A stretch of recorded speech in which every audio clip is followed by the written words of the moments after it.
Welcome to the Jaybe Show on Revolutionary Blackout Network. I am your host, James Fauntleroy. So good to see all of you guys joining me for this beautiful Sunday afternoon. The Jaybe Show is every single Sunday at 1 p.m. Eastern. You can also find me on the Jaybe Font channel, my own channel, every single Tuesday at 3 p.m. Eastern Standard Time. If you guys have not already, please do me a favor and go ahead and give a like to the stream. This helps us out to be able to reach more people, to educate, inspire, and activate. So thank you very much for that there.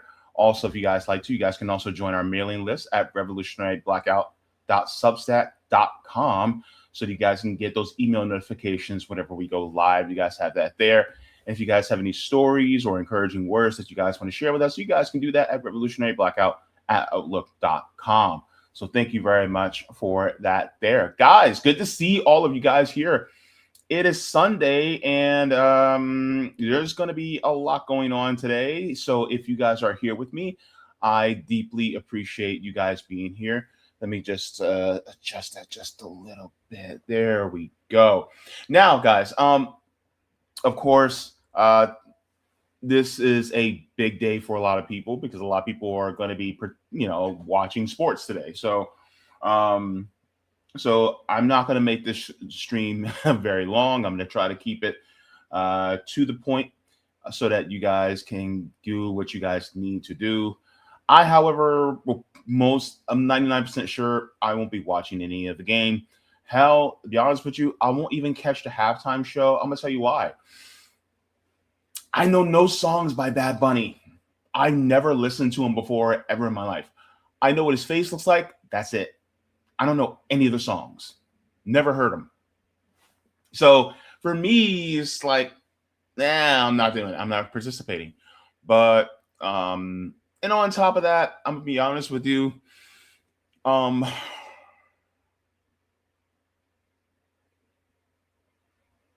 People need leisure. I'll put it that way. And people need a means to let go for a little bit. That I understand, and I think that should be done. At the same time, if we get too caught up in a lot of these things, what I think is called bread and circuses, then we will forget about the things that we should be doing for our communities. Or it gives us some semblance of everything's okay. I don't want you to forget that if you are watching the game, right? I think it's important that you enjoy yourself and have a leisure time to, relax and reset your brain and center yourself, right? At the same time, keep in the back of your mind the workers in that stadium. I want you to keep in mind the homeless that they ran out that were around that stadium, that they cleared away so they can keep up appearances to the locals. As you watch that game today, don't forget about news that may be happening that can directly affect you and your fellow people around you. And so don't let this completely take you out. But if you need to have it rest in the back of your mind instead of in the front of your mind, that's fine. But I think this is why it's so important for us to continue in the work that we do and continue in the mutual aid and building to a power, because ultimately they want you satiated. They want you to kind of deaden the prefrontal cortex when it comes to how the system works. They want you to deaden that so that they can just say, hey, look at the birdie. And then you're just like that dog dug in Up going, squirrel. You know what I mean? That's what they want. And have the leisure, but do not take your foot off the gas. You know what I mean? So just a little bit of something to think about today, right? It's just like the same thing with people who were watching the Grammys. I think the Oscars is next, right? The Golden Globes. People who watch those things, it's okay and not knocking, no shade, right? At the same time, keep in mind the systems that they have put in front of us is to exist to solely take our mind off of what's going on. I want you guys to walk and chew gum at the same time. We can have a mental vacation for a little bit, but it's also like, okay, so what are we doing for the community in a couple of days? What's next? All right. Because ultimately, what needs to be in the front of our minds is liberation. Leisure is secondary or tertiary. Liberation is primary. Anyway, let's say hello to everybody in the chat, and then we will get into our stories for today. We have Pat coming in saying, peace. Good to see you in the chat, Pat. In the chat, Pat.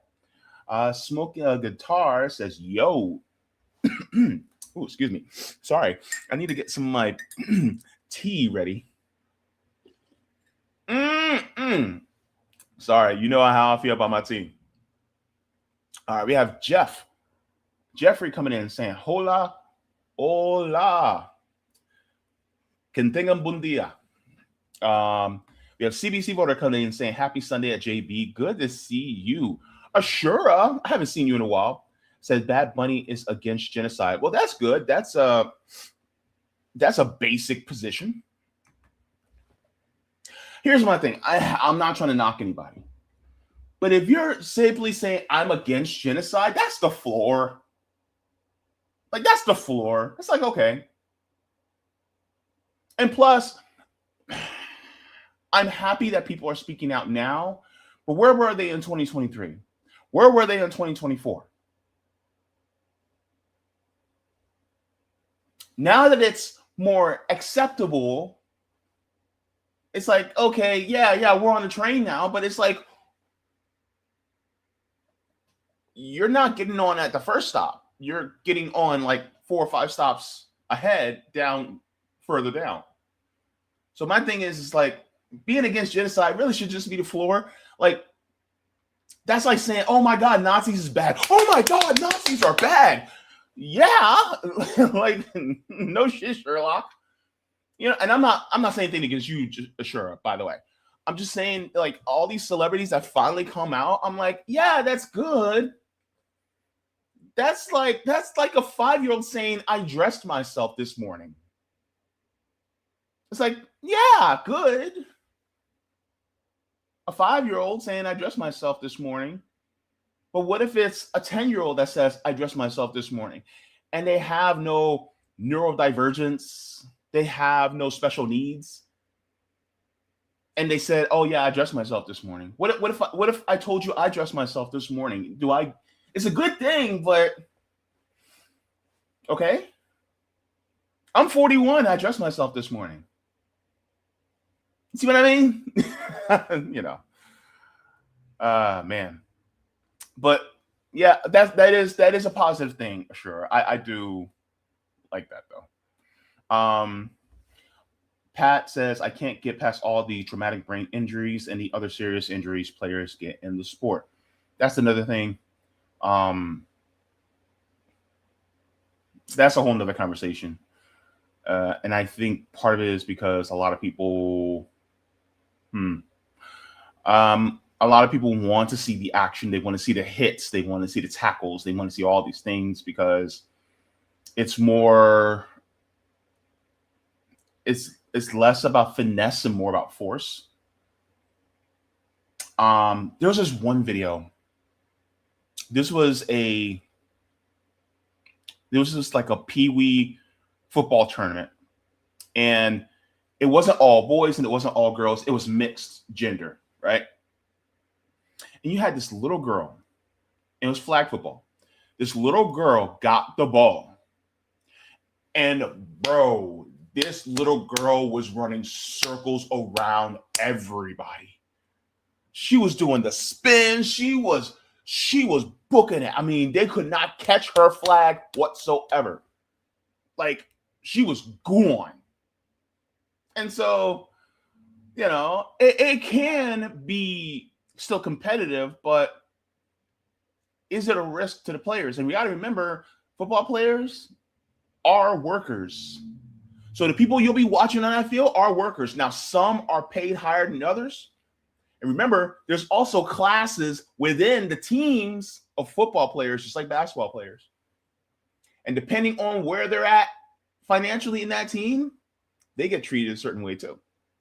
That's something that a lot of people, me and Savvy should have a conversation about that. But yeah. So yeah, that's a good one. Thank you very much. Ashura says Bad Bunny didn't wait, Jaybe. He was out in front like other artists. Okay, that's cool. All right. You're not too late, Roger. I'm just starting. So thank you very much. Mustafa says new sport in Australia. Rugby players are running into each other. Last on standing wins. That sounds dangerous. Wow. Okay. Kime says Jaybe in the place to be, and he's got what it takes to rock the mic, right? Thank you. Let me see. And then an injury should be covered by the companies. Well, yeah, that's pretty much it. So far, it should be. Let's get into the stream, and we shall talk about that as well. Because there's some stuff afoot that I want to get on to. And so let's take a look at the thumbnail. So later in the show today, we're going to be talking about a gentleman that should not be on death row. This is something I think that everybody should know about, because the story, honestly, it just screams injustice. And then we're going to be talking first about ICE.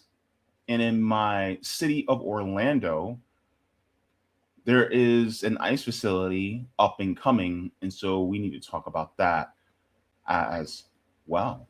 So we'll get into that right now.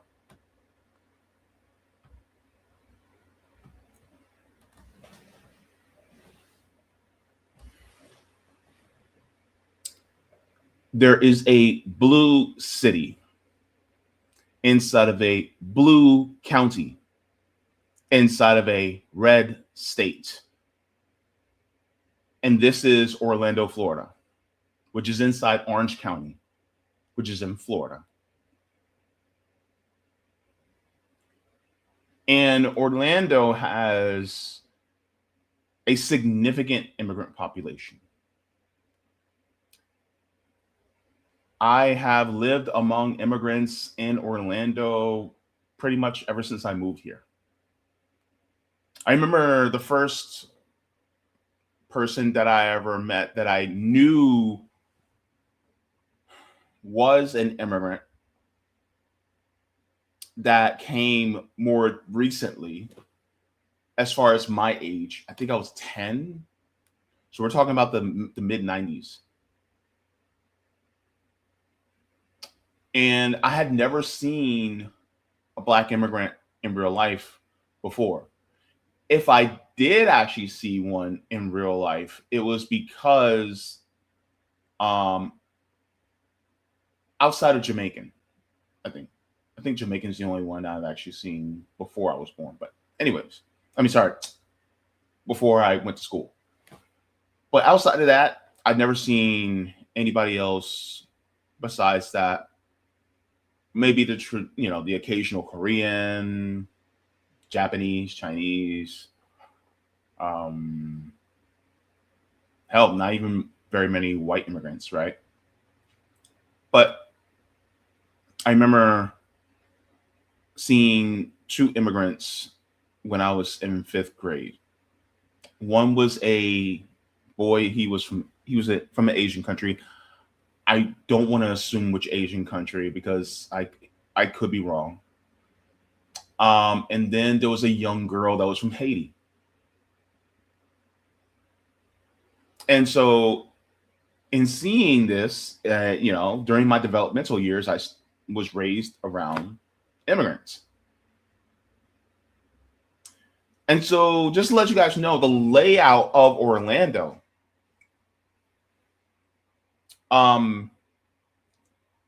there's certain areas where there's a high immigrant population. Once you get into like 192, Kissimmee, St. Cloud, that is Latino area, right? They're not immigrants, but Puerto Ricans are out there a lot. Then you get Venezuelans, Colombians, some Cubans, and then once you get closer towards Southwest Orlando, near Millennia, especially, that's where you have a lot of Haitian groups. And then you start to go towards East Orlando, you start to get more of Arab groups. And so you get these pockets, right? Concentrations. But there's a significant amount of immigrants within Orlando. And now we are seeing, because of the increases of the ICE budget, that Orlando is now on the precipice of having an ICE detention center not too far from us. If you're in the Orlando area, then it's going to be around Lake Nona. And so I want to get into this because there's actually some backlash within the city about an ICE facility actually coming. So let me share this because I really want people to know exactly what's going on. Make sure I have this.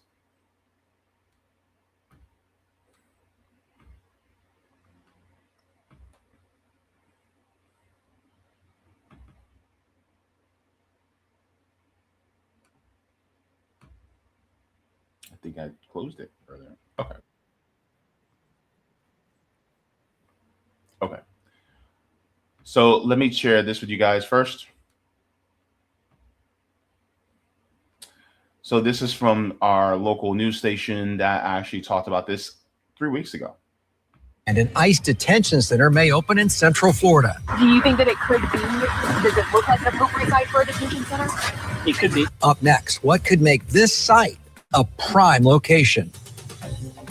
Developing a 6, federal immigration officials are eyeing one Orange County warehouse to be the site of a new detention facility. This is drone video of this brand new building and the site where this would go, and it's close into town as well. Good evening. I'm Greg Warmith. I'm Martha Sigalski, an ICE senior advisor, confirming this with Channel 9 investigative reporter Ashlyn Webb after federal contractors and officials toured the vacant site. The property is off State Road 528 near Sunbridge Parkway, a new warehouse that's construction wrapping up last year. Ashlyn Webb joining us live there right now, and she broke the news today. And Ashlyn, that ICE senior advisor told you this is exploratory at this point. Yes, he says they're in very early talks. In fact, he says this is the first time he's been out to this facility. We were out here today because several of my sources told me that ICE might be looking at this property you see behind me as a potential center. Now you can see it's just a massive vacant warehouse. Around 11:30, we saw several federal officials as well as contractors arrive here. And after that site tour, the ICE senior advisor confirming with me that this is the only site they're looking at in Orlando. Do you think this could be the next ICE detention facility? It was heads down and no comment from many federal contractors leaving this warehouse off Transport Drive until we spoke with ICE senior advisor David Venturella. Do you think that it could be? Does it look like an appropriate site for a detention center? It could be. I mean, this is the first time we've looked at this facility, at least me personally. So, again, it's very exploratory at this point. More than 30. So let me stop here. So a lot of people in Orlando are against this, particularly many people who would identify as liberal, of course, but you got to remember, our mayor of Orlando is Buddy Dyer. He's a Democrat. And so he is tacitly against this, as well as our Orange County, the mayor, Jerry Demings. Now, if anybody remembers Jerry Demings was the former Orange County sheriff. So he was the Orange County sheriff a few years back. And he's also a Democrat. His wife, you may remember the last name, is Val Demings, who was on the short list to be Joe Biden's vice president until he went with Kamala Harris, another cop. Val Demings was the chief of police of the Orlando Police Department. So simultaneously, Jerry Demings was the Orange County sheriff, and Val Demings was the chief of police of the Orange County Police Department. So the law enforcement of Central Florida was led by a married couple. And then Val Demings ran to be congressperson, and she was my congresswoman. And at the same time, her husband won election to become the mayor of Orange County. So you have a mayor in Orange County, and his wife was the congresswoman of a district in Orange County. Sounds like a conflict of interest to me. That's a whole different story. But it's basically ran by Democrats. And why are we here is really because of what position that Ron DeSantis put Jerry Demings in. So there was a contract that was pushed by Ron DeSantis to allow ICE to basically run roughshod within Orange County, which Orlando is in. And so somebody like Jerry Demings, he basically postured and said, "No, I had to sign the damn thing," because he said if he didn't, then Ron DeSantis would take control of Orange County. Now, for somebody who claims to be for the immigrants, somebody who claims to be for somebody who claims to be against, to be part of the opposition party to the Republicans and MAGA, Jerry Demings just said, I'm sorry, there's nothing I can do. When he could have actually put up a fight, but he didn't. But what can you expect from a cop, right? So this is what we saw from people like Jerry Demings. And I would expect somebody like Buddy Dyer to follow. So this is why we see now an ICE facility this large being looked at in Orlando. Orlando is one of the major cities in Florida, right? You have Jacksonville, Daytona, Tampa, Miami. Pretty much, those are all more significant than even the capital, Tallahassee. And so when you look at Tampa, did I say Tampa? But when you look at what's going on here, really, it's really the Democrats saying, I didn't want to, but my hands are tied, and this is all we could do. Which tells you everything you need to know about Florida Democrats. Which just continuously adds to my position that both parties are trash. Now, let's continue on to see the facts about this facility. This facility is pretty big. I'm not going to lie. It is huge, and it is brand new. It was just built. People toward this site Friday afternoon. It's located in the back of an industrial park in Sunbridge, surrounded by woods.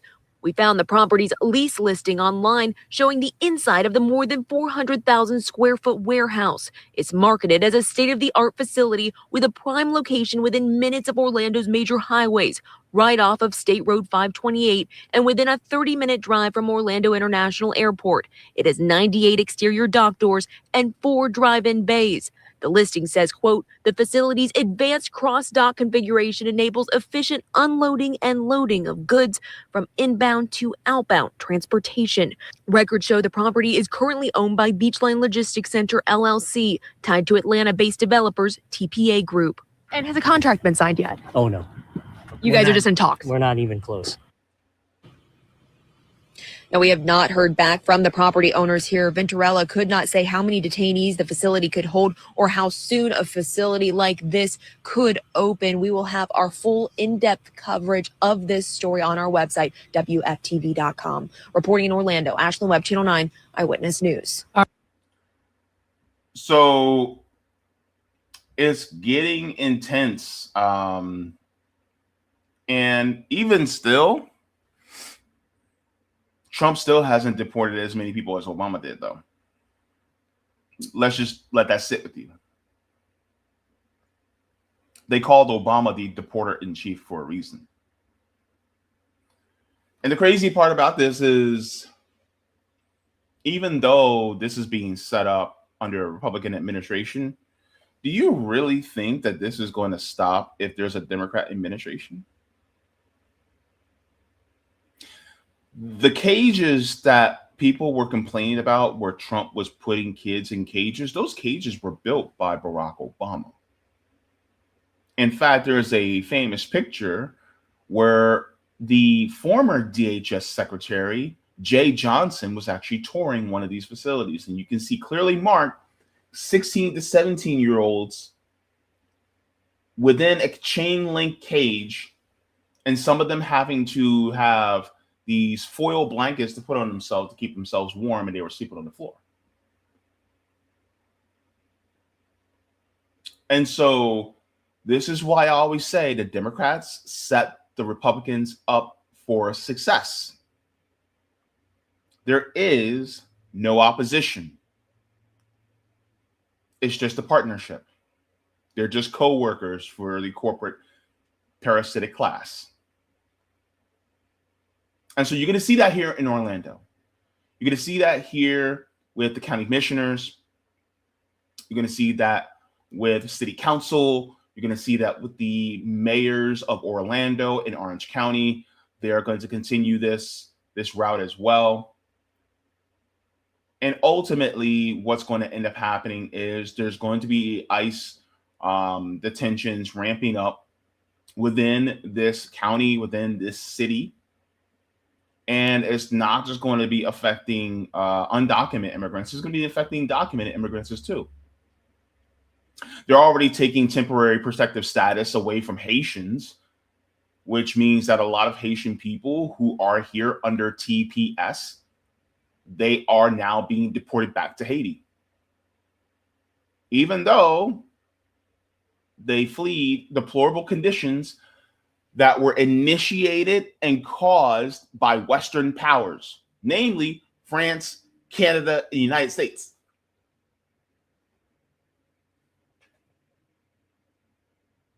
Because if the United States didn't get rid of Aristide, if they didn't install the puppet Ariel Henry,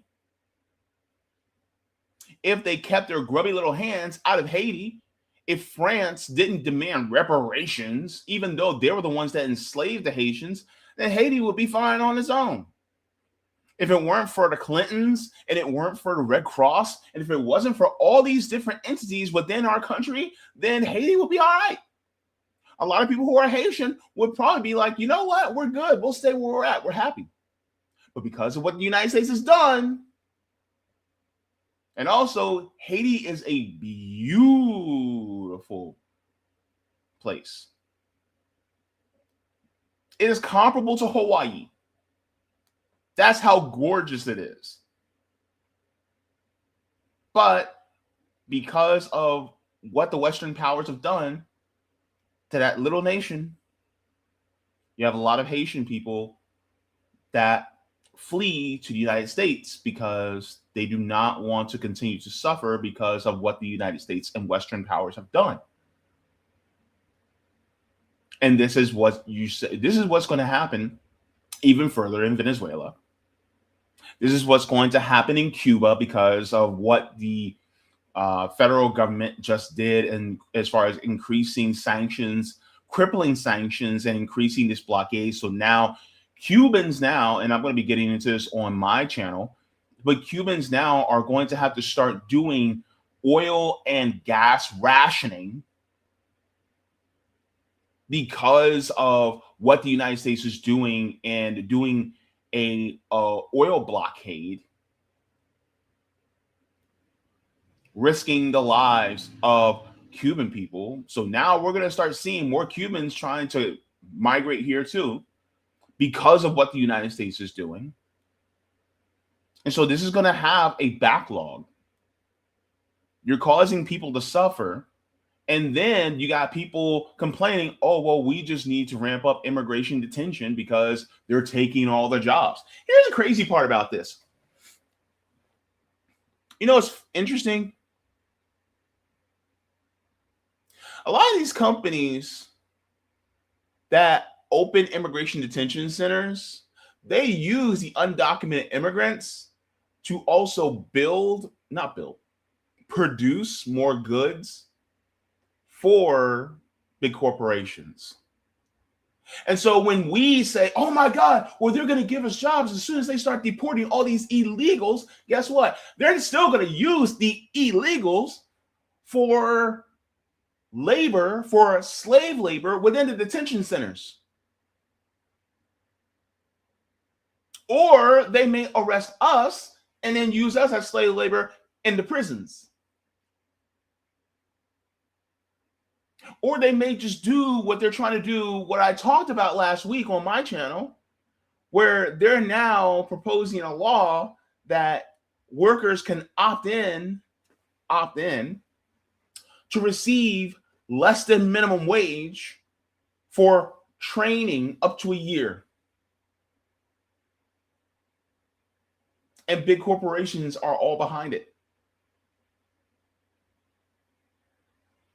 So the whole thing about using immigration to help us when it comes to worker protections and things like that is really a facade by big corporations in order to make it so that, well, we will accept what the United States does abroad, but at the same time, we gotta blame the people who have little power, who are fleeing here, instead of the people at the top. Because I'm going to be real with you, the people at the border who are coming here illegally, I actually do not give a damn about them. I give a damn about the people who are forcing under duress the people who are crossing illegally. That's who I give a damn about. Because they are the ones who are making two sets of victims. They're making us the victims by us being undercut when it comes to our wages. And then they're also forcing exploitation of people who are undocumented coming across our borders into this country in order to work for slave wages, because to them, it's slightly better than being under the imperialistic thumb of the United States. And now when they come here undocumented, which it is very hard, very arduous, very difficult to get in here documented because you need money to get documented. That's the crazy part. You need money to get documented, but you don't have money because of what the United States is doing to your country. So you come in undocumented, and then you get put in prison to do slave labor. And then, guess what? It creates resentment among us as citizens because we see them, and some of them get slightly a little bit more than us, and then we get resentment towards them. So now you have those of us who are being exploited also hating the other people who are exploited, when in reality, we should all come together and stand up against the people who is doing the exploiting over all of us. But some of us are so blind to thinking that, oh, all we got to do is, please, massa, all we got to do is just ask you to just get rid of them and we'll do the work. Please just pay us a living wage. And then they kick us in the face and they say, hell no, get in that prison and do everything I want you to do for free. Because I trust a capitalist to be a capitalist. I trust a snake to be a snake. Why don't you? Why don't you trust a snake to be a snake?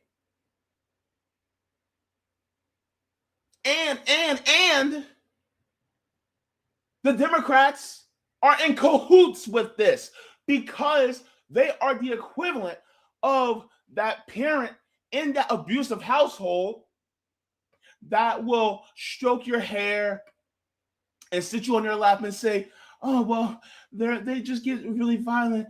And if you just obey what they say, then you'll be okay. And I'll tell them to make sure that, you know, when they give you your food rations, that it won't be moldy. It'll just be stale. And this is the system that we have.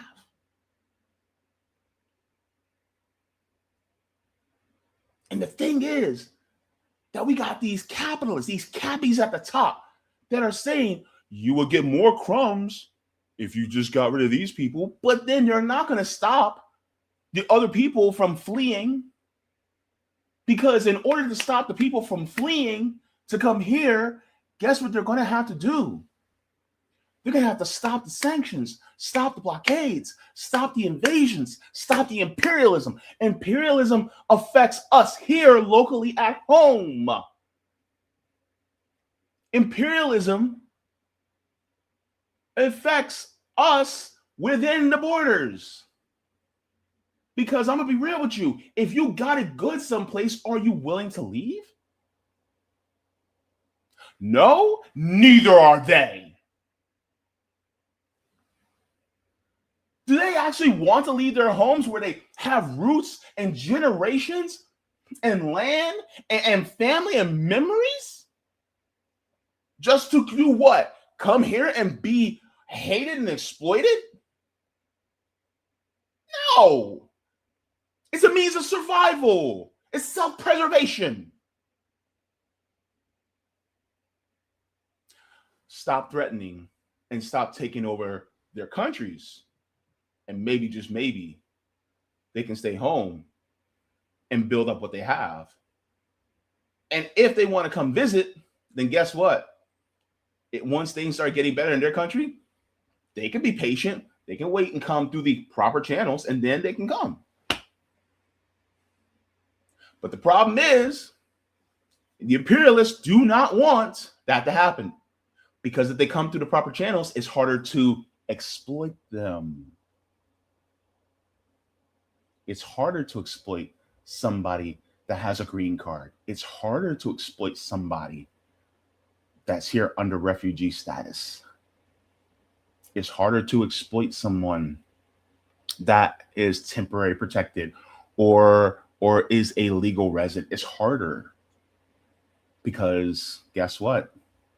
There's more red tape to go through because they can't be abused so easily. They want people to be exploited, to flee here. I don't want to belabor the point because I know I'm beating the dead horse, but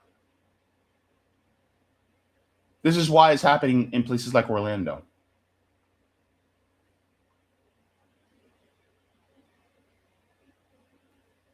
Meanwhile,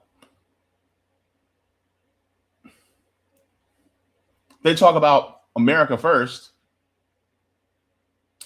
If they wanted to talk about America first, then why, first of all, why do they keep hiring people who are undocumented? If they are America first, why are we focused, or why aren't we focused on these capitalists, these business leaders? If they actually are America first, then why are we sending $40 billion to Argentina? If we are America first, then why are we sending billions of dollars to Israel? If we are America first, why do we have hundreds and hundreds of military bases around the world in other countries? We still have military bases in European countries with our allies. It feels like the United States has the entire world looking down the barrel of a gun. Anyway,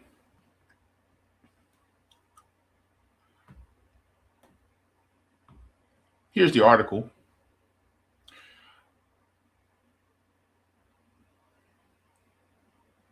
And I want to show you the aftermath of what is going on. It says potential ICE facility in Orlando rickrolls removing listings and a backlash of sale appears near. So, and they've been looking at this since I think November of last year. So it says, while ICE has not discussed the facility specifically and no design for its use has been made public, it's planned to hold roughly 1,500 detainees as part of a nationwide network of warehouses, which would expand the agency's detention capacity by 80,000. Alligator Alcatraz, the state's notorious Everglades detention center, has 158,000 square feet of housing, and state officials have said it has a capacity of more than 3,000 people. It says the warehouse is surrounded by giant swaths of land south owned by Tavistock, which the development company plans to develop into Sunbridge, a community of about 5,700 homes, 1,600 apartments, and more than 5 million square feet of office space and nearly 3 million square feet of industrial space in Orange County alone.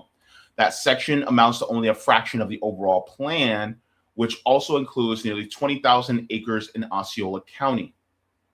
Now, to the east lie thousands of acres of the desert ranches owned by the real estate arm of the Church of Jesus Christ and Latter-day Saints, informally known as the Mormon Church. Tavistock, also developer of Lake Nona and formerly owned by billionaire Joe Lewis, has been in touch with local elected officials about the potential detention center, but the company didn't take a position on it when asked by a reporter.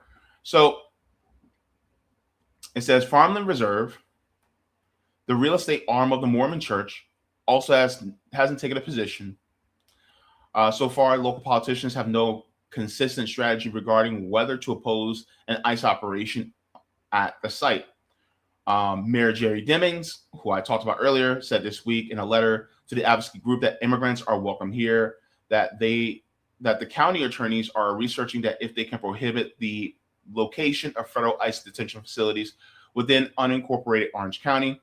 The Transport Drive warehouse sits within Orlando city limits. However, its attorney, Mayanne Downs, concluded that the city had no course of action to block it. The city's elected officials appear to have accepted the advice. So essentially, this is going to house a significant amount of detainees. And one of the things that it actually talks about is a lot of the detainees right now that we can see are actually housed within the Orange County jails.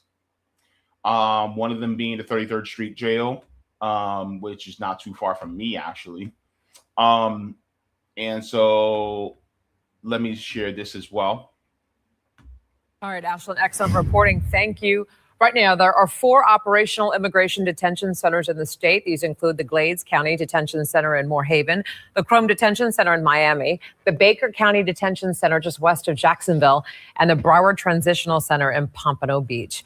Earlier this month, we told you the Orange County Jail was working to manage an increasing number of illegal immigrants.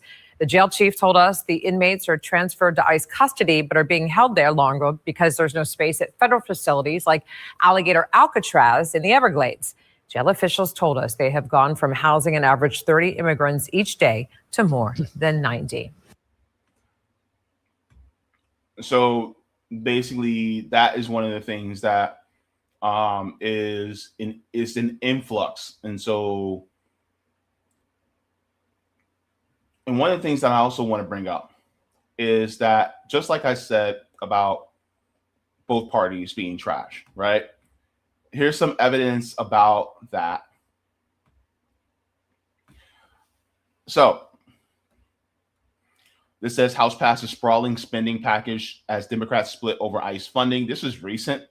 Says the House voted separately on DHS funding and another package of bills to avoid partial shutdown and repeal a law that allows certain GOP senators to sue the DOJ for $500,000. So it says a small band of House Democrats teamed with Republicans on Thursday to pass a bill to fund the Department of Homeland Security, overcoming a revolt by most Democrats furious about ICE's aggressive operations in Minneapolis and other U.S. cities. It says the vote was 220 to 207, with 7 Democrats breaking with their party and voting yes. The House also passed a separate package of bills to fund other federal agencies in a broad bipartisan vote in a bid to avert a partial government shutdown on January 31st. So here's one of the things that I also want to bring to attention.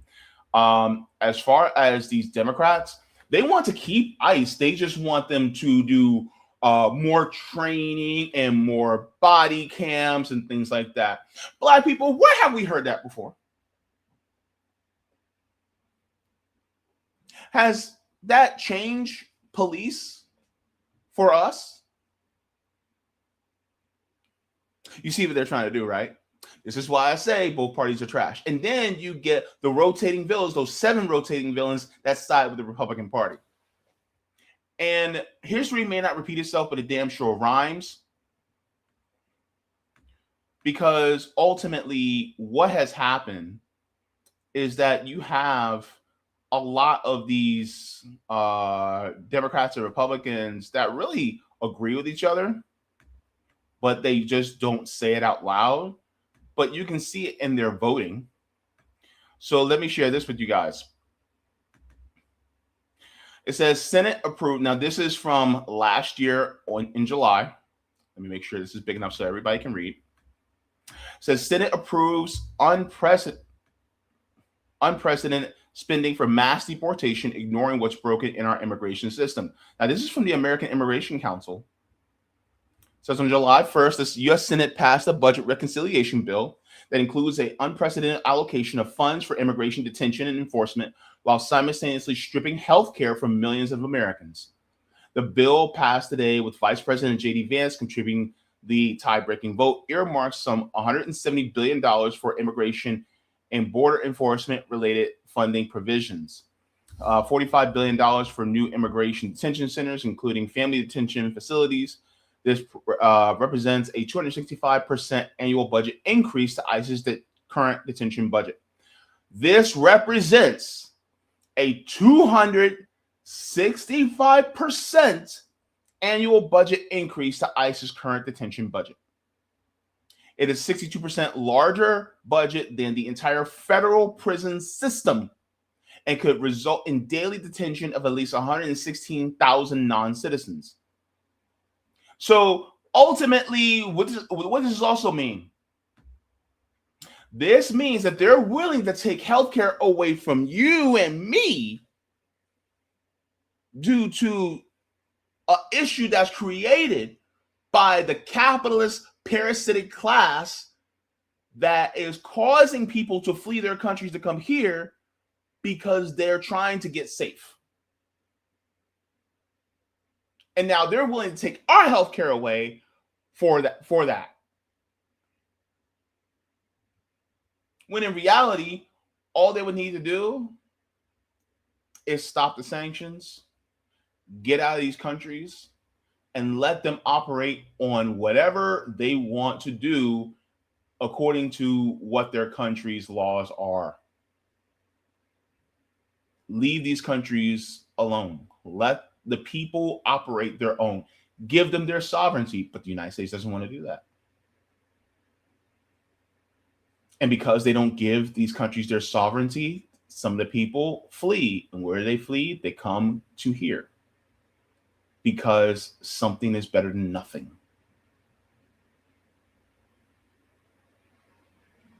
Because the United States doesn't actually care about making sure that we have a just and consistent immigration system. No. It's really because they want to continue to keep people in a disadvantaged, disenfranchised position so that they're so desperate that they're willing to accept starvation wages and being exploited to an extreme degree when they come here. so that the big profits of the corporations are held up, so that the billionaire class, the parasite class, can have another yacht, another mansion, another Bugatti.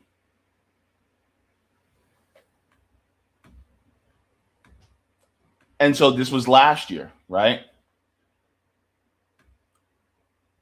And so this is happening here, where you have all these different people who are ultimately pets, lapdogs of the corporate parasitic class. And they just do not care about us or the people who are undocumented. You have people who are overt and they don't care about undocumented immigrants, which are the Republicans. And you have the covert people who don't care, who are the Democrats, because they really don't care about the immigrants either.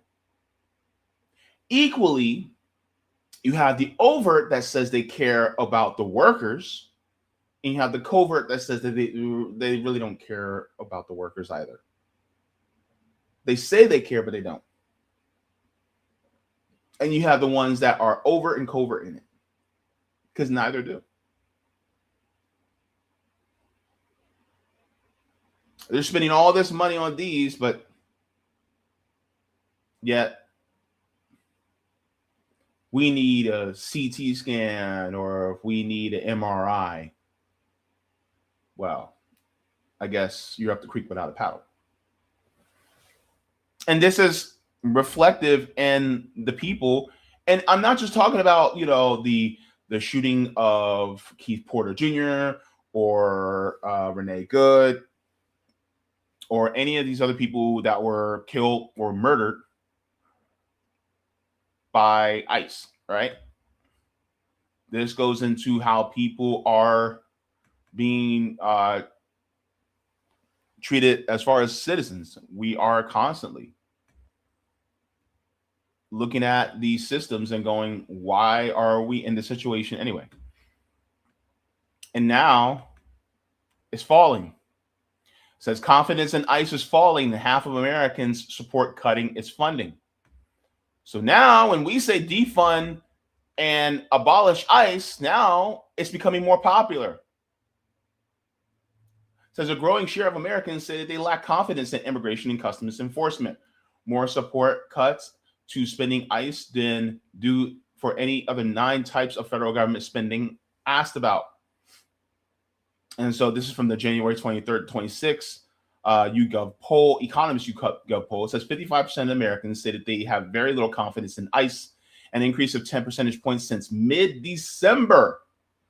Confidence in ICE has declined among independents. 67% now say they have very little confidence in the agency, up from 49% in December. 3/4 of respondents started this week's survey after the shooting of Alex Preddy. So here's the polls.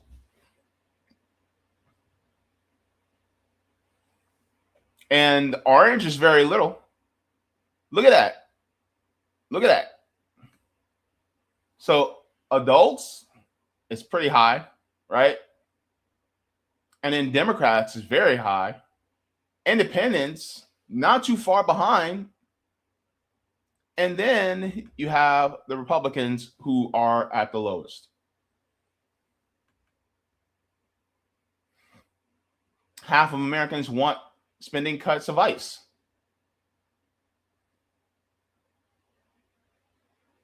Right? It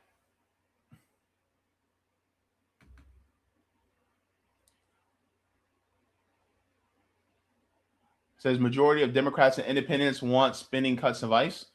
So Democrats and independents, especially, right? And what's significant to me is the independents. So that's why a lot of people are getting upset. They're saying enough is enough because they're done. They are finished. And then here's some of the reasons why as well. It's not just about the killing of Alex Preddy or Keith Porter Jr. or Renee Good, but kids. Kids are being treated horribly by ICE. It says a toddler was hospitalized with respiratory failure, was returned to ICE detention, and denied prescribed medication. And the 18-month-old was sent back to South Texas facility after days of intensive care with severe respiratory distress, according to a federal lawsuit. That's a baby. A baby. It says the 18-month-old baby held with her parents at South Texas Immigration Detention Center became so ill last month that she was rushed to the hospital with life-threatening respiratory failure, then sent back to detention days later, where she was denied daily medication doctors prescribed, according to a federal lawsuit filed on Friday. The toddler, Amalia, remained in detention for another 9 days and was released only after lawyers filed an emergency habeas corpus petition in federal court challenging her continued confinement. She was freed Friday after filing. Amalia has been healthy before immigration officers arrested her family in El Paso in December and transferred them to the Dilley Immigration Processing Center, a remote prison-like facility where hundreds of immigrant children are held with their parents. Advocates and pediatric experts have warned that conditions at that center are unsafe for young children. Amalia's health quickly deteriorated. On January 18, she was rushed to a children's hospital in San Antonio, where doctors treated her for pneumonia, COVID-19, RSV, and severe respiratory distress. A Columbia law professor, Elora Mukherjee, says she was on the brink of dying. So they said they denied her access to the medication that doctors prescribed to her at the hospital. And they said that the lawsuit says that forcing her parents to wait long lines for hours outside daily to request the medicine only to be turned away.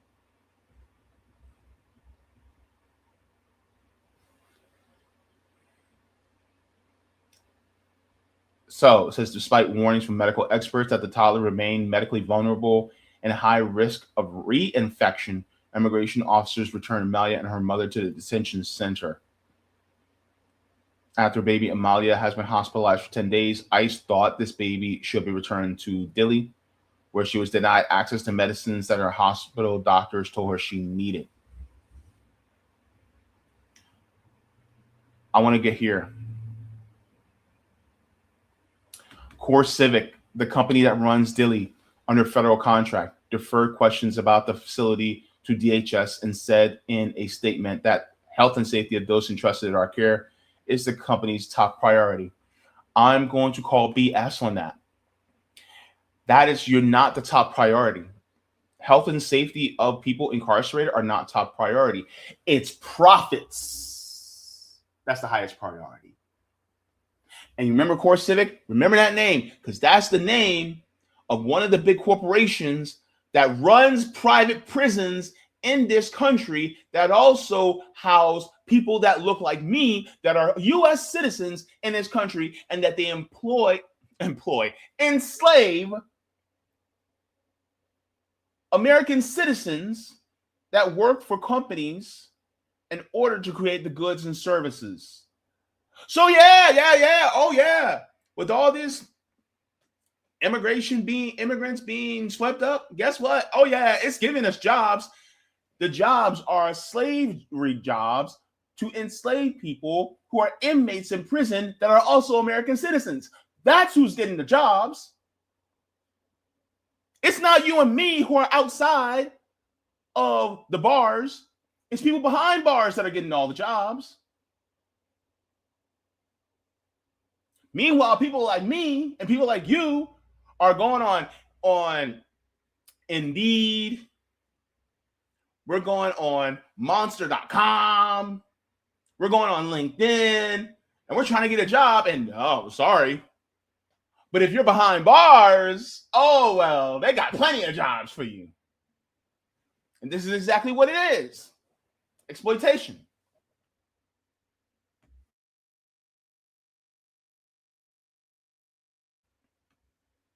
And so this is why this system is absolutely horrid. It's absolutely deplorable. And so, yeah, look at what it's doing. And so people in Orlando, yeah, rightfully so. They're upset because they don't want this here in Orlando. But unfortunately, even if you get Democrats like Anna Eskamani, who I think she's trying to run for Orlando mayor, even though they say, oh, well, we don't want this in our city, blah, blah, blah, blah, blah. So did Jerry Demings. And yet, he signed the paper.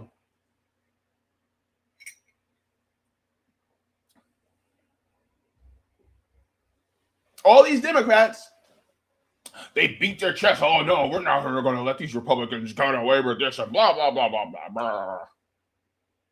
And yet, then, all they got to do is grab them by their shirt collar. Okay, we'll do it. Uncle.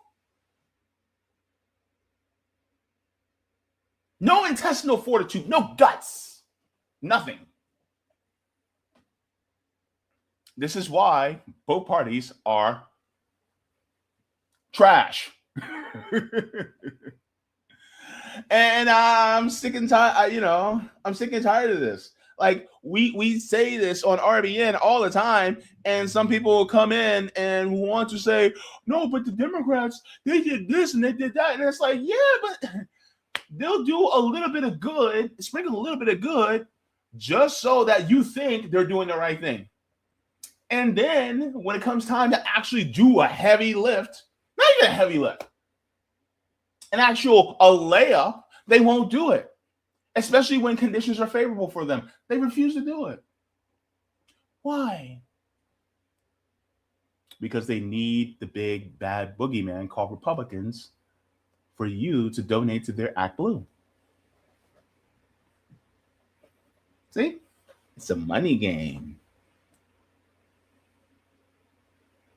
And so this is what's happening in Orlando. And ultimately, like, we can, and I hope that that baby is, released, because if anybody knows about infections, in 3 days, it will have been 1 year since I was in a hospital with a bad infection. I almost went into septic shock last year. Hasn't even been a year yet. I went in on February 11th, and I was in the hospital for over 3 weeks with a really bad infection. And the thing is, it's like, after being in intensive care and after recovering, you can't run the risk of being reinfected. You also need to take antibiotics in order to keep that going until you're fully recovered.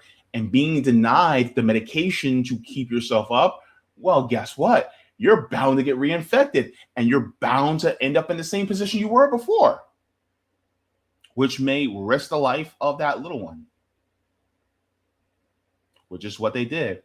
And being around a ton of people who are carrying bacteria and viruses and different types of germs, this isn't good for her little body to be surrounded by all those people like that. And they're not going to make special conditions for her, because they're trying to pack all these people who are undocumented like sardines in a can.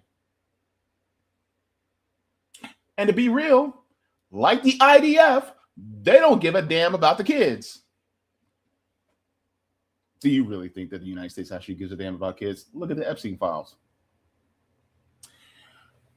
and how many people have been arrested in the United States? So that's one thing I need to talk about. I had to get that off my chest because when I saw that, I was just like, whoa, yeah, this is terrible. Now, if you feel the need, if you are in Central Florida, in Orlando or Orange County, and you want to call, county commissioners and city council and the mayor's office, go ahead and do all that you can.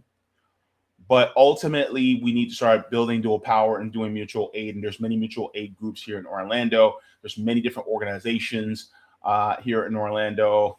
I see them quite often. So you may see me, and let's get together and let's start building up something that is more better for all of us so that we can run away from this exploitative system into something that's egalitarian, because this ain't it.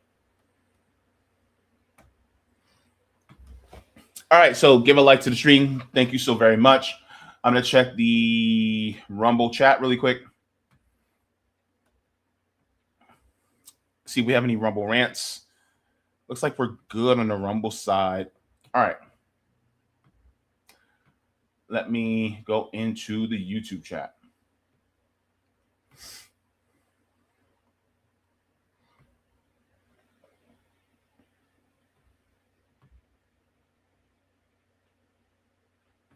Thank you very much for this. Chief Madhu says the West also installed the Duvalier dynasty, which destroyed Haiti's vital institutions, degraded most of its agriculture, and killed over 100,000. Man, if we want to talk about genocides, let's talk about that. Let's also talk about what they did in the Congo under King Leopold, which killed more people. I think it killed more people than the German Holocaust, which it wasn't just Jewish people that were killed in the Holocaust in Germany. It was also Germans that resisted the Nazi Party. It was socialists, communists, trade unionists, Jehovah's Witnesses. It was LGBTQ Germans that were murdered. It was disabled and neurodivergent Germans that were murdered during the Holocaust as well. It was so many different groups. It was people who, oh my gosh, I'm blanking on the name. I'm blanking on their name. Oh, Romani. I think Romani people. I think it was Romani people that were also murdered as well. Yeah, because they weren't white enough. Yeah.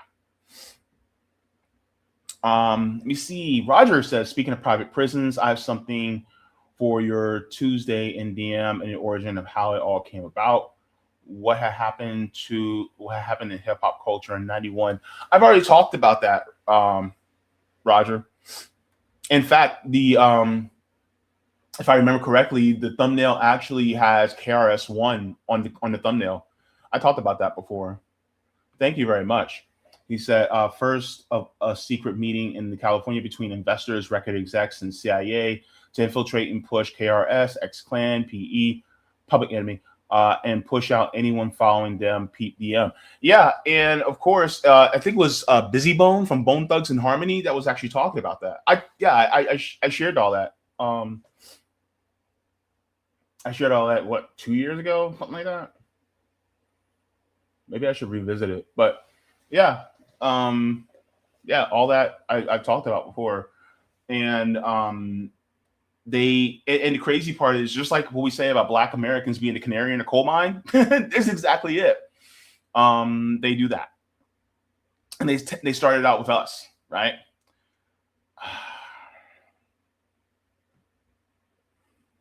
I just saw it.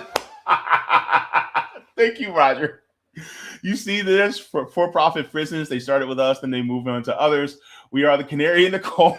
A great minds think alike, right?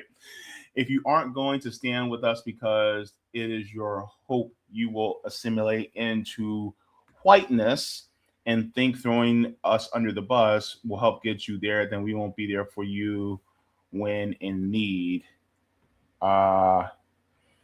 Unfortunately, I think that's one of the biggest issues is white supremacy is horrible. And so many people will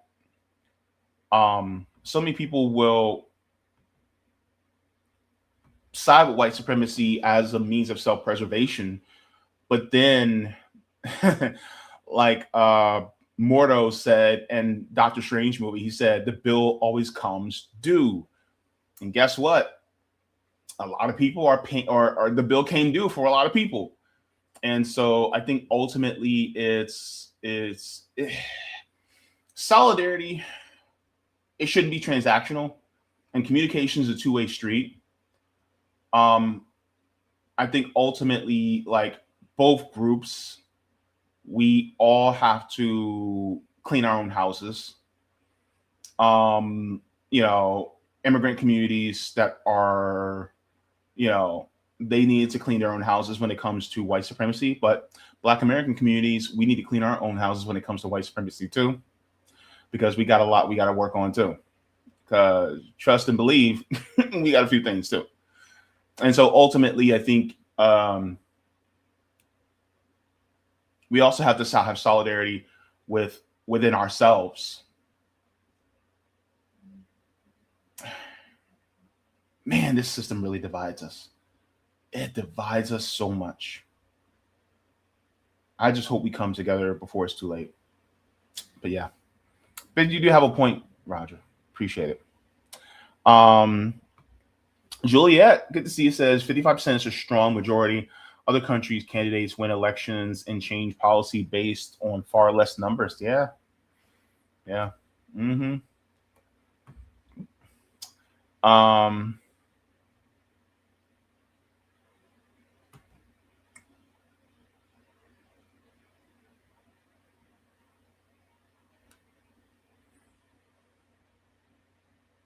Vic Adams says, did you see the J6 bros in the back of U-Haul with a huge wooden cross and hugging bags of ice?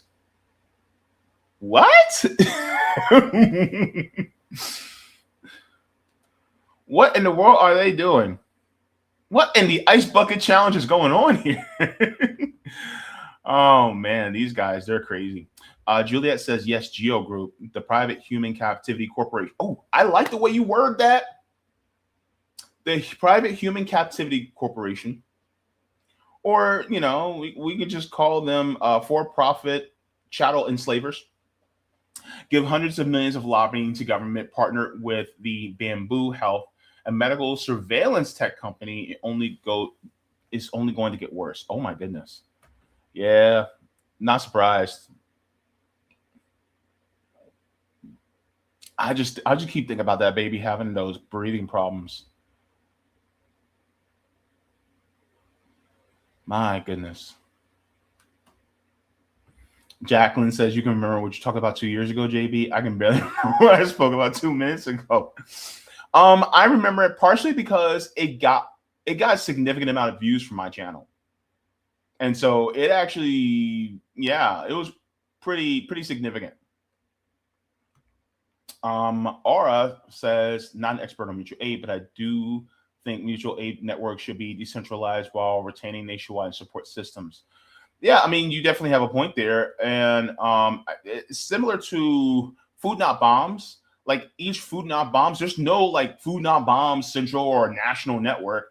Each one is its own entity. So, I mean, yeah, you got a point there too. Thank you very much for that. Roger says, bro, we can come together and find solidarity on CBIs. That is true. However, the problem is that here in Florida, they're literally dismantling the CBI amendment process as we speak. And so CBI, I'm going to be real with you, CBIs can only take you so far, because the thing is that the CBI still exists, but in a system that predicates us trusting the process that is set up within the system. And the problem is that they're constantly doing that. I actually had a couple comrades talking about that recently, how they are, because like for instance, there was laws that were passed, right, where we actually did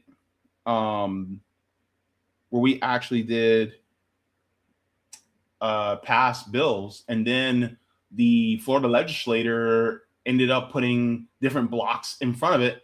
And so now we have to try to sift through that. But because they didn't like it, right? Like, look, we voted to give ourselves a $15 an hour minimum wage. And now you have Florida legislators trying to make it so that, oh, well, if you guys want to get paid for training, then you guys are going to accept a lower, something that is below minimum wage in order to have training for up to a year. But who's to say these companies won't fire you after that year is up? Who's to say that these companies won't only hire people who agree to get below minimum wage, who opt in? They may be picky and choosy.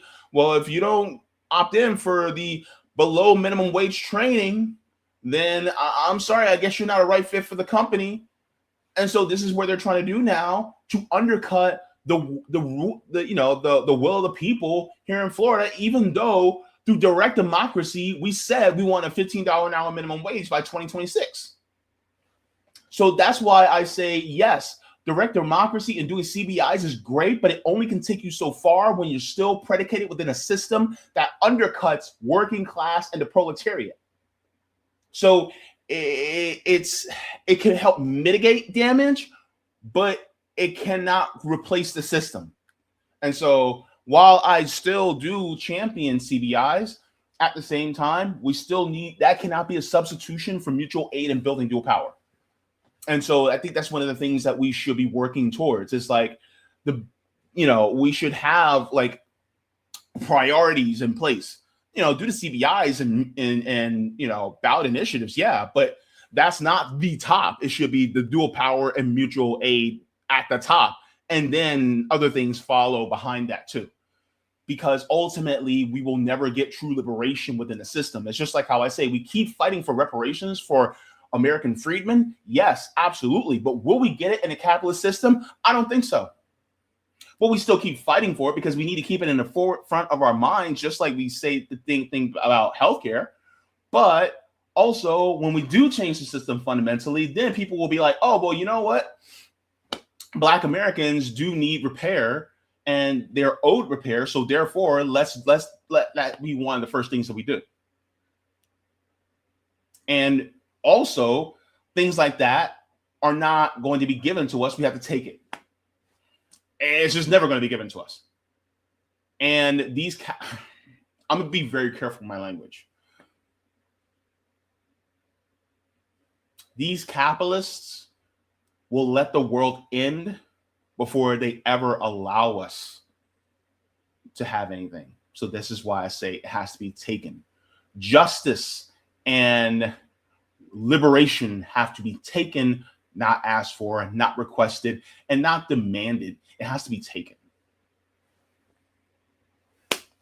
That's the best I can put it. All right, it says, James, you underestimate my chess abilities for everything that the legislator can come at you with. I already have a counter to it, everything, including what you just said about Florida lawmakers.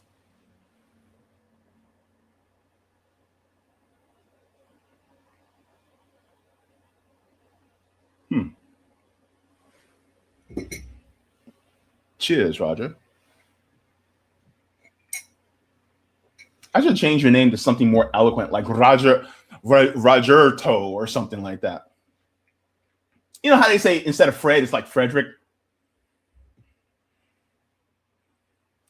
Rogerel, something. Almost sound like ginger ale. But anyways, I see you. We'll talk. All right. So I talked long enough. What are we going to do next? We're going to thank the patrons on Patreon, and then we shall get into the next segment, because this one, it's not going to be as long, but is also deeply important that I want to make sure that we get into. So let's get into that first. But thank you to all the patrons on Patreon. Thank you so very much for you guys, being generous and helping us to continue this work. Of course, we try to not only talk the talk, but walk the walk here. because within this system, people are suffering, and we do not want any others to continue to suffer at all. Liberation is not just for ourselves, but for our fellow human beings, really for our fellow planet. And so as we continue this work, we hope that you also do the same, even if you can't do it exactly to the same measure that we do. Even if you do a little bit more than you did yesterday, then you just made the world just a little bit better. And we thank you guys deeply for it, because you guys make sure that the world is better than you found it. So thank you very much to everybody for continuing to support RBN as we continue in this fight. All righty. Okay, Roger, I see you said and everything, and baby, I mean everything. Is that what you say to your girlfriends? And I said that in plural, your girlfriends? Mm-hmm. Roger over here, like a player. Mm-hmm. I see you. All right, guys, let's get into the final one. This is important. I hope you guys stay for this one, because this one is deeply, deeply important. And I want you guys to continue to fight for liberation, but also keep in mind the people that we do not see as well, because I think it's important that we continue to fight for them, because they are in situations which their life hangs in the balance. And so I want to make sure that we get into that. So let me share the thumbnail. So, of course, we talk about ICE immigration and customs enforcement coming to Orlando. But now we're going to talk about a gentleman that should not be on death row. Let's get into this story here. Let's get it going.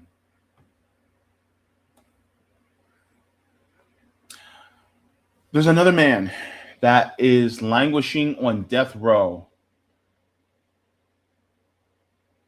But I'm going to be honest with you. This story is so cut and dry that this man should not be on death row. I'm not saying he should be freed, but he should not be subject to capital punishment because of what he did. And once you hear the story, then you'll go, wait a minute. Why wasn't he granted clemency?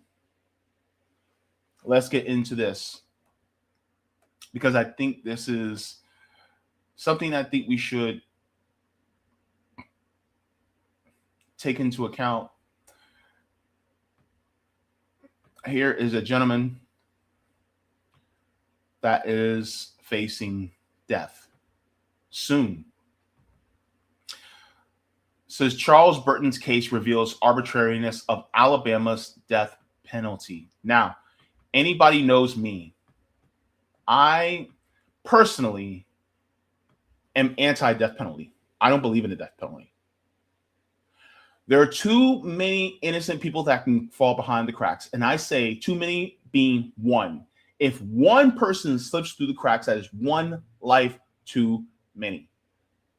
Life is precious. I do not believe in the death penalty. Now, for people who are subject to the most heinous crimes, yes, life incarcerated, fine. Okay, if you want to believe that. But as an abolitionist, my very floor is no, I don't believe in death penalty. And people will try to think of any extreme excuse. And I say, no. I mean, if you want to put them, in a re-education camp and keep them there, okay. Right? But, and by re-education camp, I'm not talking about placing somebody in inhumane, deplorable conditions where they are tormented and suffered. No, I'm talking about humane conditions. I'm not talking about giving them, all this nice stuff. No. They have to reckon with what they have done. But let that be on their mind and heart for the rest of their lives. And let them pay for that for the rest of their lives. until they expire. And some of you may disagree with me on that, right? But what about somebody who is under the death penalty who did not take a life? How would you feel about that? This is what happened with Charles Burton. So let's take a look at this, and then I'll get into the press conference a little bit. So this is Charles Burton. He is currently serving death in Alabama State Prison. It says, but the death penalty is supposed to be reserved for the most culpable offenders, the worst of the worst. But the state of Alabama is planning to execute Charles Sonny Burton, who never killed anyone, after it agreed to a life without parole sentence for the person who actually shot and killed the victim. The case exemplifies the arbitrariness of Alabama's death penalty, and many Alabamians, including the victim's daughter and multiple jurors, are now calling the Alabama Governor Kay Ivey to correct what they recognize as a fundamental unfair sentence. So, Priscilla Townsend says it's absolutely not fair. You don't execute someone who did not pull the trigger. She still believes in the death penalty for the worst of the worst, she said, but that's not Mr. Burton. Quote, Ms. Townsend said, I am deeply disappointed at how this case has slipped through the cracks and am concerned about Alabama's system of justice if it allows Mr. Burton's execution. 6 of the 8 living jurors who voted to sentence Mr. Burton to death in 1992 have no opposition to his sentencing being commuted to life without parole, according to the clemency petition submitted to the governor. So I want to get into what exactly happened. Here it says an extreme outlier. It says Charles Burton was one of 6 men involved in the 1991 robbery of an auto parts store in Talladega. It is undisputed that after Mr. Burton exited the store, Derek DeBruce shot and killed the customer, Doug Battle. Not only did he not kill anyone, but he did not order anyone to kill anyone. He did not hire anyone to kill anyone. He didn't tell anyone to kill anyone. He literally did not even see anyone kill anyone. All 6 men were charged with capital murder, but the state reached agreements with 4 of the men and allowed them to avoid the death penalty. Mr. DeBruce was sentenced to death, but in 2014, a federal court overturned his death sentence because of his constitutional rights were violated at trial. The state agreed that he should be resentenced to life without parole. Mr. Burton is now the only one facing execution. That makes this an extreme outlier among death penalty cases, his clemency application explains. So, his lawyer, Mr. Schultz, says it would be wrong to execute a man who did not even see the shooting take place after the state agreed to resentence the shooter to life without parole. And this is simply not the kind of case most people think of when they envision the death penalty being carried out. Tori Battle was 9 when her father was killed. She is urging the governor to grant clemency to Mr. Burton. She said, I do not see how this execution will contribute to my healing. My father, Doug Battle, was many things. He was strong, but he valued peace. He did not believe in revenge, and in that way, I am very much his daughter. I hope you will consider extending grace to Mr. Burton and granting him clemency. Mr. Burton's 75 years old, and his health is failing. Says he primarily uses a wheelchair and has to wear a state-issued helmet due to frequent falls. So that's why he has a helmet in his picture, because he falls frequently. And so this is why it's so important that that is also put into context. My question is, if he's resentenced to just life, what harm is he to anybody? Especially if he didn't pull the trigger, especially since he didn't order for anybody to be killed. He did not pay for anybody to be killed. He did not suggest it. He did not imply it. He wasn't even present when it happened. So, that being said, why does he get the death penalty? Why is he sentenced to death for something that he did not himself do? He's 75 years old now. 75.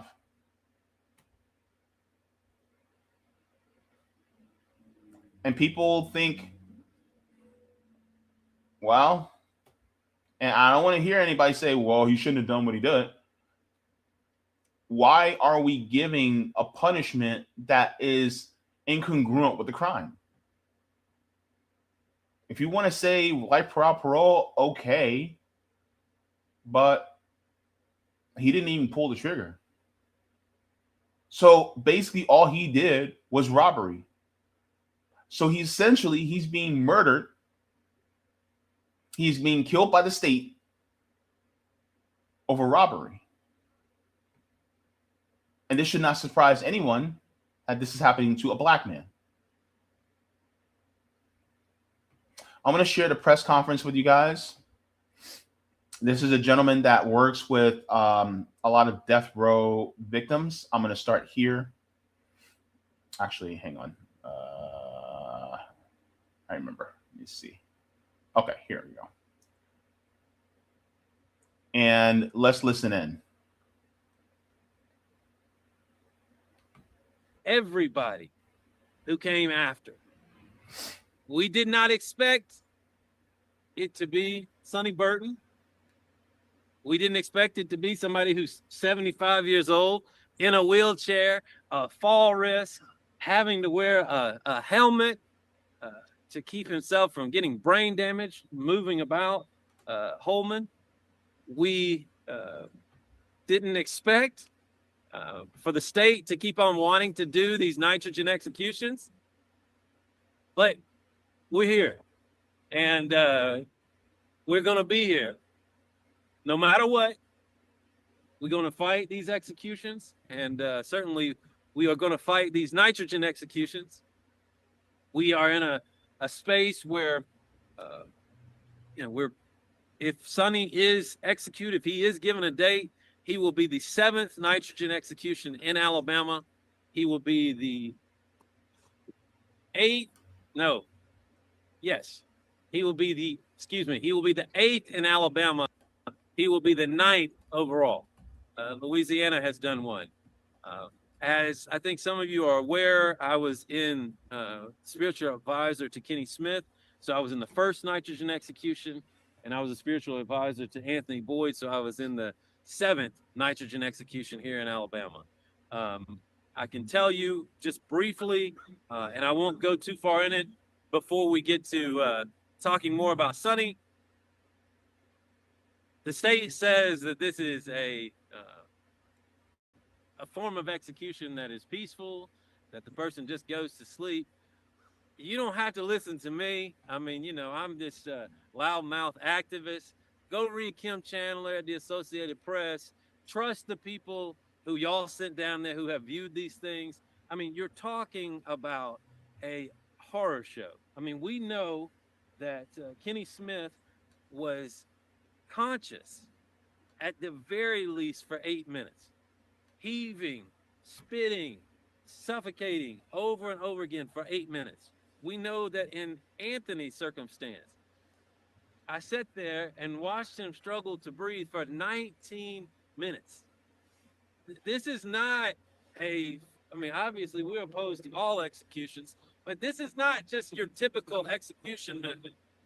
This is, again, a horror show. And I think that anybody who has seen these methods take place, again, you're looking at something that is particularly, with these nitrogen executions, that is particularly horrific. So, yes, this is how they do death executions in Alabama. They basically suffocate people with nitrogen gas. And so this is what he is sentenced to. execution via nitrogen gas.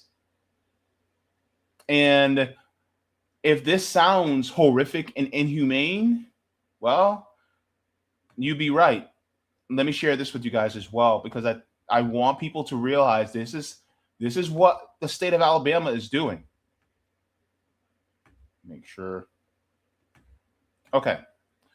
So it says, is the procedure painful? So this is basically talking about Alabama inmate was executed with nitrogen gas. How does it work?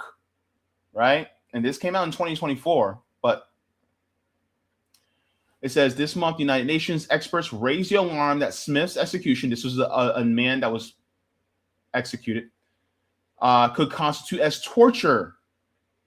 They say, we are concerned that nitrogen hypoxia would result in a painful and humiliating death. While doctors couldn't say definitively ahead of the execution what would happen to Smith, the possibilities left many concerned. If a mask is not secured tightly enough, oxygen can leak in, prolonging the death. It says when we put 100% non-breather face mask on our patient, they never get 100% because there's some leakage. It says, I feel pretty confident he's not just going to take a deep breath and go to sleep. I think that's unlikely. Doctors say the lack of oxygen could lead to seizures, which have been observed in patients experiencing hypoxia. There's also a possibility that a person being executed with this method could vomit into the mask, which could cause choking or asphyxiation if inhaled into the lungs. The Department of Corrections altered Smith's last meal schedule after concerns were raised that he had been vomiting repeatedly. If a person is fasting, they can still vomit water or stomach fluids. We call it, also, if nothing comes out, it's called dry heaving. If a stomach acid is aspirated, it could burn the lungs. The stress and anxiety or flat out fear that a person might feel before execution shouldn't be ruled out. When we have an operation and someone is totally terrified, they actually respond differently to anesthetics. So a lot of time we give them a sedative before we go into the operating room. This is also true because I've been through quite a few surgeries myself, because they give you a cocktail before you go into surgery, and before you go into that OR, the anesthesiologist or the anesthesia nurse will give you a cocktail to make you feel kind of good, right? But that good kind of feeling, it lowers your anxiety. And remember, when you start to have anxiety, what goes up? Your adrenaline goes up, which fights against any type of anesthesia, any type of anesthetic that is introduced to your system. Your adrenaline will combat it. And so that means that it'll be harder for you to go under. So now imagine being anxious because you are about to die. Not the possibility of dying, but they are going to kill you. And when you have to go through that, imagine what your mind is going through, that you're about to expire. And so guess what? They're not giving you any sedative before you go in. And so this is horrific. What they are trying to do to a man that hasn't even killed anybody. All he did was rob. And this is what's going on. And Governor Kay Ivey is quiet. Supposedly somebody that is pro-life, that values the sanctity of life, and yet a person that hasn't even taken a life is now about to have his taken by the state.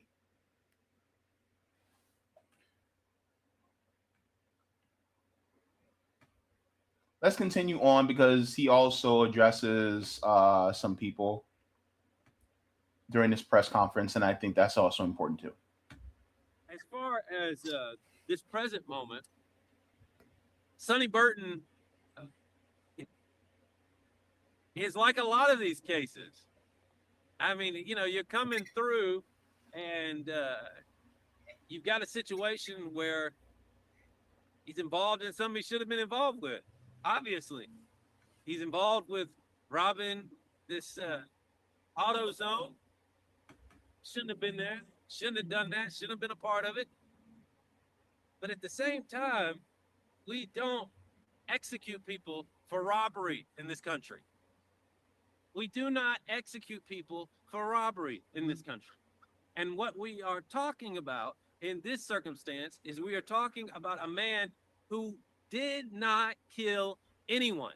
We're talking about somebody that went in with the express purpose of robbing this AutoZone, who went out thinking that it had taken place and it was over with, when we saw Derek DeBruce. He stepped out. He was not in AutoZone when Derek DeBruce was killed. I mean, it's Killed did the killing. he did not do the killing. I mean, the Brewster. You done got me Doug Battle. You see, you messed me up. Of course I do. You messed me up. But You told me the that's wrong wrong. thing. Yep. You made me think I got messed up. I'm sitting here talking all loud, saying the wrong thing. But anyway, Doug Battle. So when Derek DeBruce killed Doug Battle, Sonny's outside. I mean, it's crazy. It's crazy to think that the state of Alabama thinks it's okay to kill somebody that ain't killed nobody. Everybody in the state wants to talk about, oh, we got a lot of Christians here. We got a lot of Christians in Alabama, and they always want to talk about eye for an eye and a tooth for a tooth. makes the whole world blind. Sonny Burton ain't taking no eyes and he ain't taking no teeth. Again, Alabama Christians want to talk about an eye for an eye and a tooth for a tooth. And this is a man who did not take any eyes and did not take any teeth. Furthermore, when we talk about clemency in this circumstance, we're not sitting here begging for clemency. We're not sitting here begging Governor Ivey for clemency. What we're asking Governor Ivey for is justice. Justice is not killing somebody who has never killed anybody. That's justice. And so I think that there's a lot of expectation that this is supposed to be a moment where there's a lot of begging and crying and whatnot. I just want to tell Governor Ivey, do the right thing. Just do the right thing. You do not. So essentially, this is what it's about.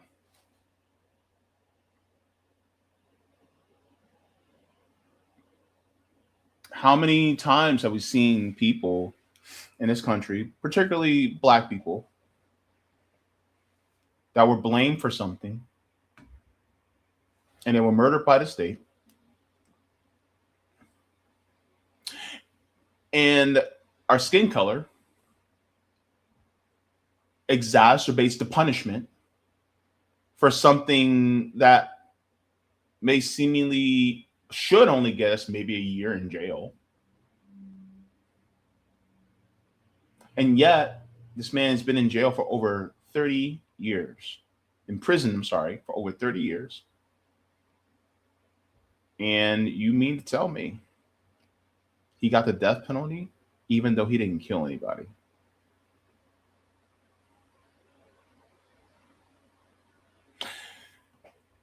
He's set, his day for execution is March 12th. It's a little over a month from now.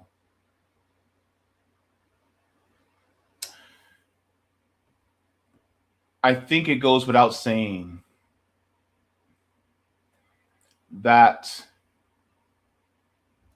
he should not be subject to capital punishment because it is absolutely wrong.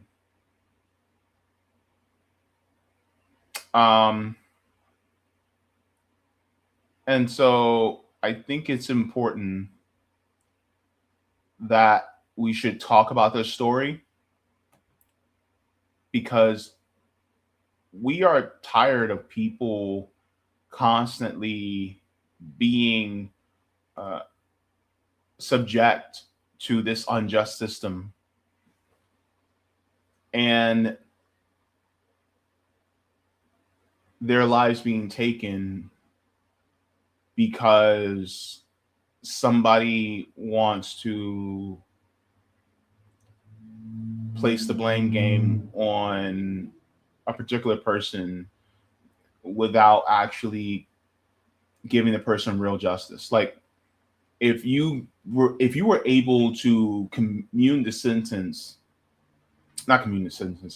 if you were able to grant clemency and change the sentencing from death to life without parole for the shooter, but yet somebody who didn't kill anybody, you're still wanting to give them death, something wrong with that.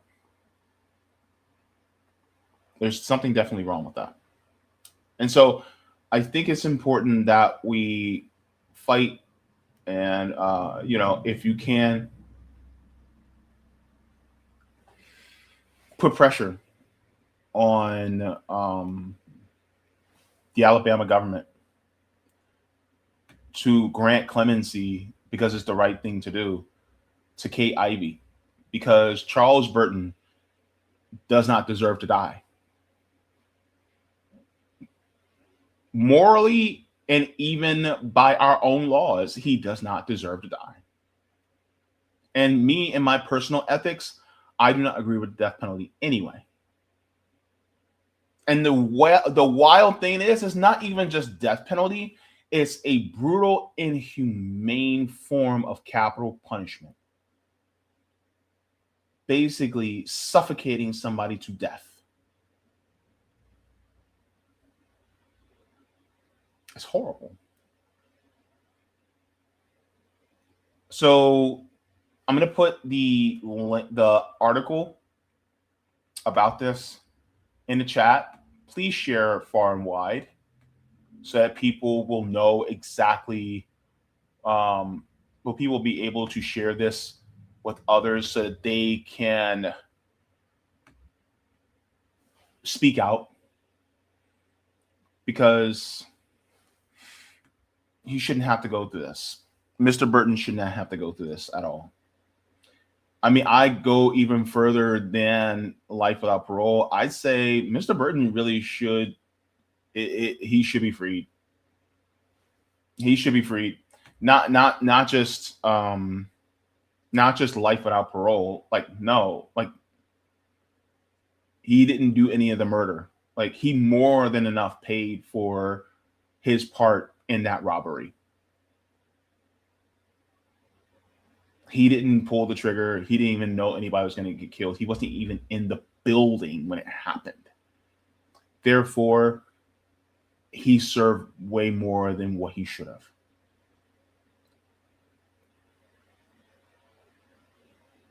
And this is typical of what happens to us in this country. That's why I always say that we need to change the system fundamentally from the ground up. Keep talking about Mr. Burton's case.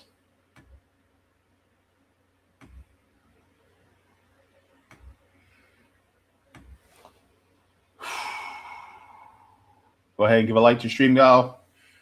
Want to hear what y'all have to say? Check the Rumble chat really quick, and then we're on our way out.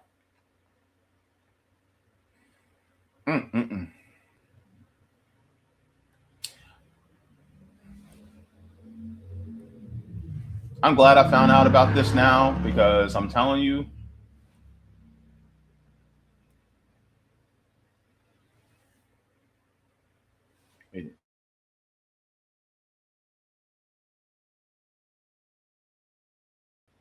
my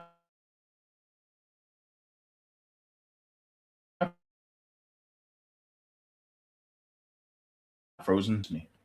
Didn't even click off this tab. Hold on. Sorry. Let's see something.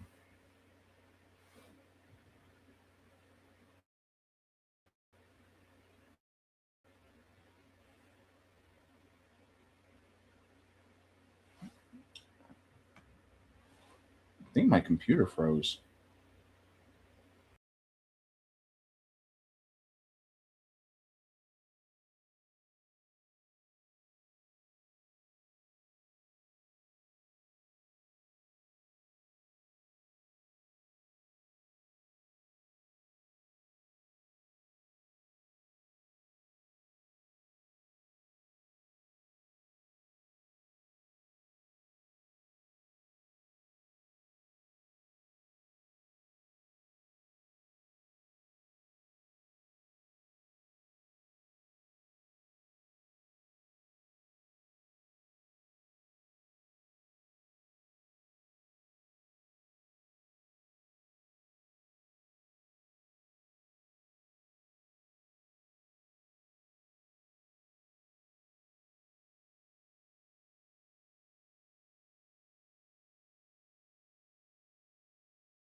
Whew, that was weird. Okay. All right, let me check. Sorry about that, guys. Thankfully, I finished the segment before. I'm just checking to see if we have any Rumble rants, and then I will get into. Yeah, we're good on the Rumble side. All right. Let's get into the rest of the chat, and then we are on our way out. That was wild, man. Anywho.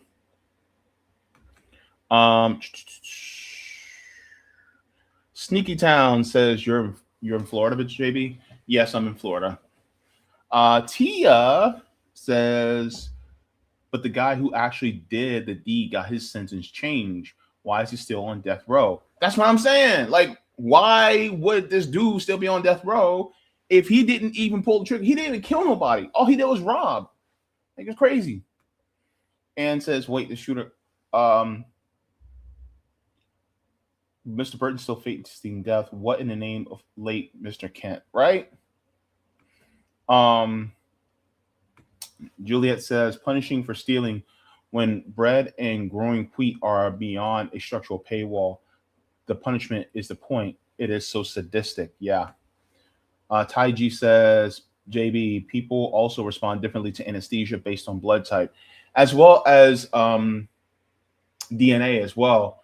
Because I know that people who also have red hair also respond differently to anesthesia as well. So yeah, different people have different responses as well. Yeah, definitely. Thank you very much for that. Jacqueline says, has anyone been executed for this type of crime before, or is this setting a dangerous precedent? Unfortunately, this is not the first. This is one of like a few, as the Reverend was saying in the press conference.